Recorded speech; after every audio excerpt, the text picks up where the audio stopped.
नमस्कार दोस्तों। आज सुनिए मुंशी प्रेमचंद जी की प्रसिद्ध कहानी बड़े घर की बेटी। डॉक्टर बेनी माधव सिंह गौरीपुर गांव के जमींदार और नंबरदार थे। एक समय था जब बेनी माधव जी का परिवार आर्थिक रूप से बहुत संपन्न हुआ करता था।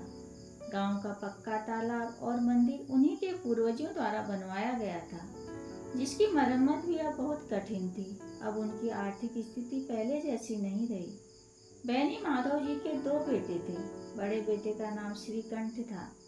बड़ी लगन और परिश्रम करके उसने बीए तक की शिक्षा पूरी की थी। अब इलाहाबाद में एक कार्यालय में नौकरी करता था। वह संयुक्त परिवार को बहुत महत्व देता था। वह अपनी संस्कृति से जुड़े रहने वाला आदमी था। उसका मानना था कि आजकल घर में जो बहुएं आ जाती हैं तो सबसे पहले घर के लड़के को अपने घर से अलग कराती हैं। यह गलत है। वो मानता था कि सबको मिलजुल कर संयुक्त परिवार में रहना चाहिए। गौरीपुर में रामलीला की शुरुआत भी श्रीकंठ ने ही की थी। दशहरे के दिनों में श्रीकंठ बड़े उत्साह से रामलीला में शामिल होकर स्वयं किसी पात्र का अभिनय करता। गांव की महिलाओं का एकल परिवार में रहने की रुचि को वह जाति और देश के लिए हानिकारक मानता था। गांव की स्त्रियां इसी वजह से श्रीकंठ को नापसंद करती थी। बेनी माधव के छोटे बेटे का नाम लाल बिहारी था। वह ज्यादा पढ़ा लिखा नहीं था, परंतु रूप रंग में श्रीकंठ से सुंदर था। उसे पहलवानी का शौक था।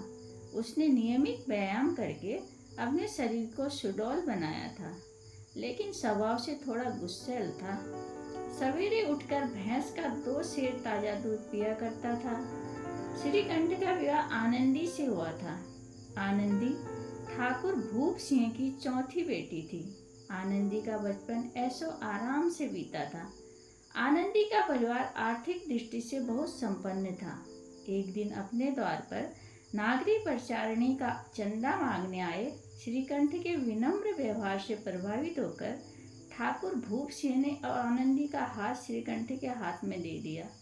विवाह के बाद आनंदी जब अपने नए घर में आई तो यहाँ का रंग रूप कुछ और ही था। न मकान पर खिड़कियाँ थी, न जमीन पर पक्का फर्श, और न ही दीवारों पर तस्वीरें। एक सीधा साधा देहाती गृहस्थी का मकान था। लेकिन आनंदी ने कुछ ही दिनों में खुद को नई व्यवस्था के अनुकूल ढाल लिया। एक दिन लाल बिहारी का अपनी भाभी से खाने में घी न डालने पर विवाद हो गया, जो बढ़ता गया।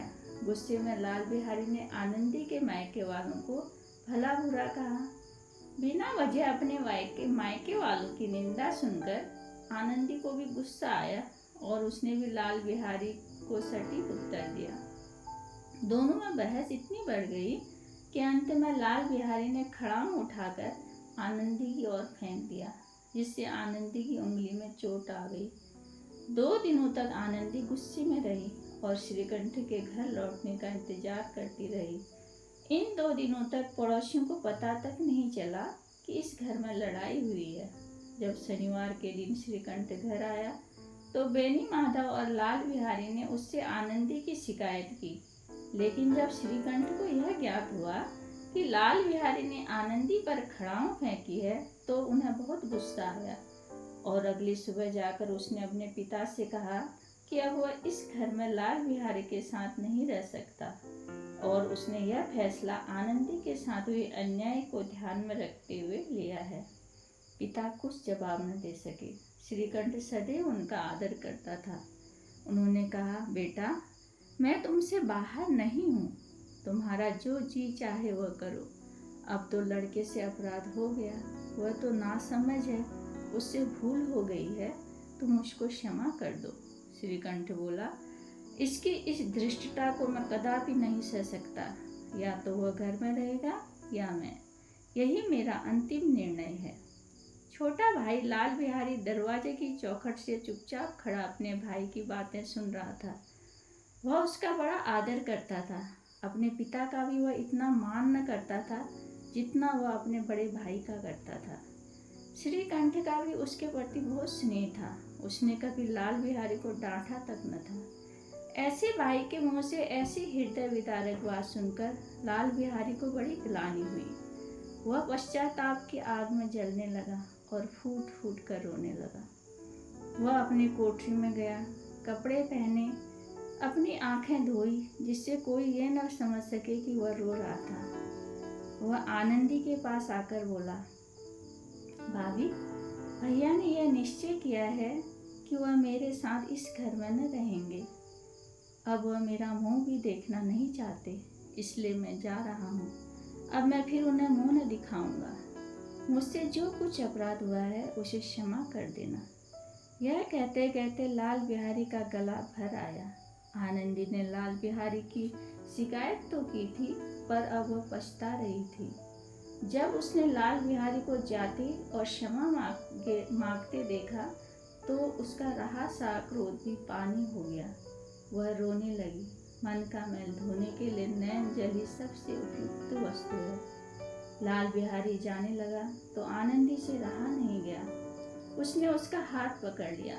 लाल बिहारी ने पीछे मुड़कर देखा और बोला, मुझे जाने दो, मैं तुम लोगों के साथ रहने योग्य नहीं हूँ। आनंदी ने कहा, तुम्हें मेरी सौगंध एक भी पग आगे नहीं बढ़ाना। मैं ईश्वर को साक्षी मानकर कहती हूँ कि तुम्हारी ओर से मेरे मन में तनिक भी मैल नहीं है। अब दोनों को देखकर श्रीकंठ का हृदय भी पिघला। उन्होंने लाल बिहारी को गले लगा लिया। दोनों भाई फूट फूट कर रोने लगे। लाल बिहारी ने सिसकते हुए कहा, भैया, अब कभी मत कहना कि मैं तुम्हारा मुंह नहीं देखना चाहता। इसके सिवा आप जो भी दंड देंगे मैं खुशी से स्वीकार करूंगा। श्रीकंठ ने कांपते हुए स्वर में कहा, लल्लू, इन बातों को बिल्कुल भूल जा। ईश्वर चाहेगा तो फिर ऐसा अवसर कभी नहीं आएगा। बैनी माधव सिंह दोनों भाइयों को गले मिलते देखकर आनंद से पुलकित हो गए और बोल उठे, बड़े घर की बेटियां ऐसी ही होती हैं, बिगड़ता हुआ काम बना लेती हैं। गांव में जिसने भी यह वृत्तांत सुना उसी ने इन शब्दों में आनंदी की उदारता को सराहा कि बड़े घर की बेटियां ऐसी ही होती हैं। दोस्तों, इस कहानी में आर्थिक, पारिवारिक और सांस्कृतिक मूल्य का समावेश दिखाया गया है। घर की बहू का पारिवारिक स्नेह और सामंजस्य को बनाए रखने में अहम योगदान होता है। इस कहानी में बड़े घर का अर्थ जीवन मूल्यों और सांस्कृतिक संपन्न घर के रूप में है। धन्यवाद।